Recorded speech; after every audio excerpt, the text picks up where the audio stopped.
ఇంతసేపు మనం రామదాసుని మహావాగ్గేయకారుడిగా నిలబెట్టుకున్నాం. ఇప్పుడు నేను రామదాసు మహాకవి అంటాను. ఎందుకంటే వైష్ణవ శతకాలలో ఉత్కృష్టమైన శతకం దాశరథి శతకం. దాశరథి కరుణాపయోనిధి అంటూ దాశరథి శతకాన్ని రామదాసు రచించాడు. తన జీవితంలో అనేక సమయాలలో అనేక సందర్భాలు వివరిస్తూ రాశాడు. దాని లోతులకు వెళ్ళిన కొద్దీ కూడా మనకి అనేక విషయాలు తెలుస్తాయి. ఏది కూడా ప్రత్యక్షంగా కనిపించదు, లోతులకు వెళ్ళి తెలుసుకోవాల్సి వస్తుంది. ఇంతటి మహాకవిగా మనం చెప్పడానికి ఇన్ని పుస్తకాలు రాయక్కర్లేదు. ఒక్క దాశరథి శతకమే అతని మహాకవి కింద నిలబెట్టింది. అతను ఇంకా మిగిలిన రాసినవి ఏవో చెప్తారు కానీ అవన్నీ ఏమీ దొరకలేదు. దాశరథి శతకం కవుల మన్ననలు పొందిన కవిత్వం. పోతన గారి ప్రభావం చాలా ఉంది మన రామదాసు మీద. ఇక్కడ మనం ఒక విషయం గమనించాలి. పద్య పద కవిత వారధి భక్త రామదాసు అంటాను నేను. పద్య పద కవిత వారధి అంటే ఏంటి? పద్య కవిత్వానికి పద కవిత్వానికి మధ్యలో ఒక వంతెన నిర్మించాడు. ఎందుకని ఇలా చేశాడు అంటే, ఈ ఛందస్సుతోటి దాశరథి శతకం చదవడానికి సామాన్య జనానికి అవకాశం ఉండదు. వాళ్ళు కాయ కష్టం చేసుకునేవాళ్ళు, మామూలు రకరకాల కుల వృత్తులు చేసుకునేవాళ్ళు దాశరథి శతకం చూసి కంఠస్థ పెడుతూ కూర్చుంటారా? చేయలేరు కదా. అందుకని చెప్పేసి దాశరథి శతకం కవులకి పండితులకి అని మంచి ఛందస్సుతోటి బిగువుతోటి మంచి సమాసాలతోటి అనేక విషయాలను చర్చిస్తూ దాశరథి శతకం రాశాడు. ఆ ఒక్క శతకమే ఆయన్ని మహాకవి కింద నిలబెట్టింది. మరి కీర్తనలు ఎందుకు రాశాడంటే చెప్పాను కదా, భజన సాంప్రదాయానికి, అందరూ పాడుకోవడానికి, విషయాలు అందరూ తెలుసుకోవడానికి. అందుకని చెప్పేసి ఈ భజన కీర్తనలు రాశాడు. ఇక్కడ ఏమిటైందంటే, ఎంతో కష్టం అనుకున్న దాశరథి శతకాన్ని పల్లెటూళ్ళలో అరుగుల మీద మామూలు సామాన్య జనం కంఠస్థ పెట్టేశారు. సరే, సాధారణంగా పండితులకి ఈ పాటలు అంటే ఎక్కువ ఇష్టం ఉండదు. లల్లాయి పదాలు అంటూ ఉంటారు వాళ్ళు. చాలా తేలిగ్గా ఈ లల్లాయి పదాలండి ఇవన్నీ అంటుంటారు. వాళ్ళకి ఛందస్సు ఇవన్నీ ఉంటేనే వాళ్ళకి మంచి కవిత్వం కింద వాళ్ళకి లెక్క, ఇవన్నీ ఏం కాదంటారు. కానీ రామదాసు కీర్తనలు వాళ్ళు విన్నాక పండితులందరూ కూడా ఏమన్నారు, ఇందులో కూడా ఒక సామాజికమైన విషయం ఉంది, ఇందులో కూడా మన భక్తి ఉంది అని చెప్పేసి అన్న ఉద్దేశంతో వాళ్ళు రామదాసు కీర్తనలను కూడా స్వీకరించారు. ఇక్కడ పండితుల కోసం రాసిన దాశరథి శతకం పామరులు అరుగుల మీద కూర్చుని తెల్లవారిసేటి పాడుతూ ఉంటారు, వల్లి వేస్తూ ఉంటారు. పాడరు కాదు, దాశరథి శతకాన్ని వల్లి వేస్తూ ఉంటారు. పామరుల కోసం రాసిన కీర్తనలు పండితులందరూ కూడా మననం చేసుకుంటూ ఉంటారు. బాగా పాడుతున్నారా, రాగంలో పాడుతున్నారా, ఇవన్నీ వాళ్ళకి అక్కర్లేదు.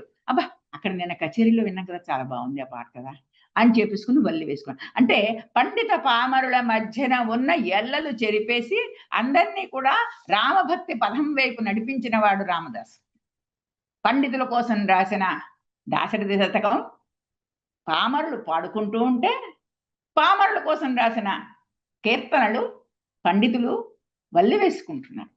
సో ఈ ఇద్దరు పండిత పామరుల మధ్య ఉన్న ఈ విద్వత్తు ఒకళ్ళ దగ్గర నుంచి ఒకళ్ళకి వెళ్ళింది. అందరినీ కూడా రామభక్తి సామ్రాజ్యం వైపు నడిపించిన వాడు రామదాసు గారు. ఇది మీకు ఒక్క ఉదాహరణ చూపిస్తాను. కంటి నదీతటంబు పొడగంటిని భద్ర నగాదివాసము కంటి నిలాదనూజ నురుగార్ముఖ మార్గణ శంఖ చక్రముల్ కంటి మిమ్ము లక్ష్మణుని కంటి కృతార్థున రైతి ఓ జగత్కంటక దైత్య నిర్దలన దాశరథి కనురాపయోధింది అంటాడు. ఇక్కడికి చూశాను, నదీ తీరం చూశాను, ఇవి చూశాను, అవి చూశాను, భద్రనగాదివాసముని చూసింది, ఆ భద్రుడి కొండ చూశాను, నదీ తటం చూశాను, ఆ అమ్మవారిని చూశాను, అయ్యవారిని చూశాను, లక్ష్మణుని చూశాను అని చెప్పేసి కళ్ళకి మనకి ఎదురుకుండా కనబడినట్టు భద్రాచలంలో ఉన్న దైవాలయాన్ని పద్యంలో చూపించాడు.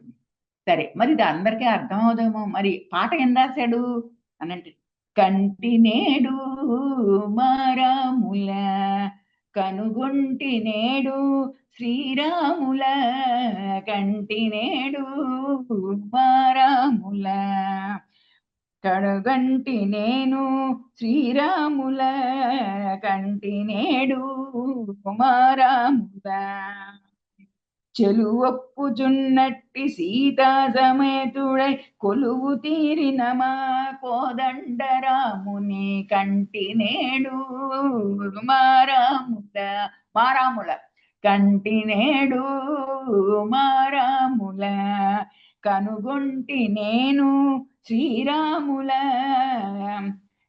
అని ఈ రకంగా పద్యంలో ఉన్న భావాన్నంతటినీ కూడా తీసుకొచ్చి పాటలో పెట్టాడు. అంటే అది మేము పాడలేకపోయాం, చదువుకోలేకపోయాం అన్న ఆలోచనే వాళ్ళకి రాకుండా ఇంతటి విశాల హృదయం ఉన్న రామదాసు మన తెలుగువాడే జన్మించడం, మనకి ఇదంతా పంచిపెట్టడం, మనం వాటిని పాడుకోవడం. ఇప్పుడు కూడా భద్రాచలంలో ప్రతి సంవత్సరం కూడా రామదాసు ఉత్సవాలు అవుతూ ఉంటాయి.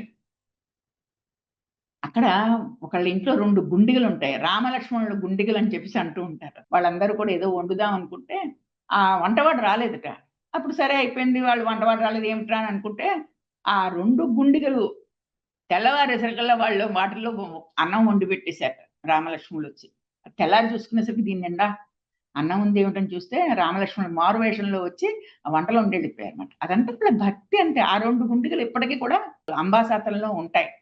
అవి అంటే కొన్ని నిజాలు, కొన్ని వాస్తవాలు, అబద్ధాలను ఏమి చెప్పడానికి వీలు. కొన్ని మన ఊహకి అందనివి. మన ఊహకి అందనంత మాత్రాన వాటిని అబద్ధం అనలేం కదా.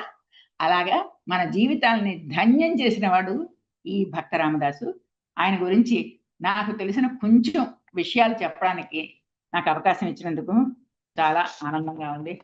కొంచెం పెద్దదే, ఎందుకంటే రామదాసు మీద ప్రియత్వంతో అనేక కీర్తనలు ఉంటాయి కదా. అన్ని ఆ సందర్భాన్ని బట్టి అప్పుడు చెప్పకపోతే వెలితిగా ఉంటుంది. అందుకని అన్ని పాటలు తీసుకోవాల్సి వచ్చింది, చెప్పవలసి వచ్చింది.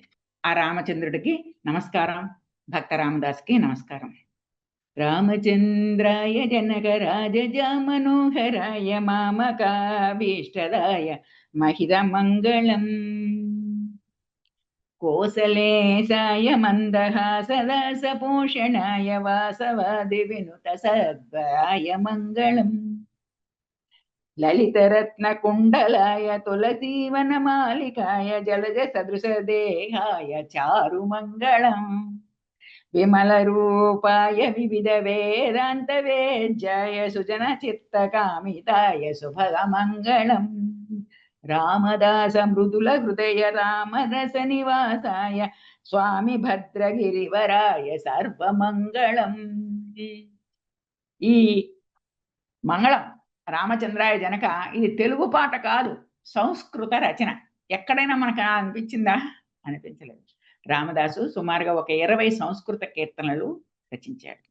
ఈ రామచంద్రాయ జనక సంస్కృత కీర్తనే, మనం ఒప్పుకోలేం. ఆ విధంగా తెలుగు సాహిత్యాన్ని అంతటినీ కూడా పరిపరి విధాలుగా పోషించి మనందరినీ కూడా ధన్యులు చేసిన ఆ భక్త రామదాసుకి నా నమస్కారాలు.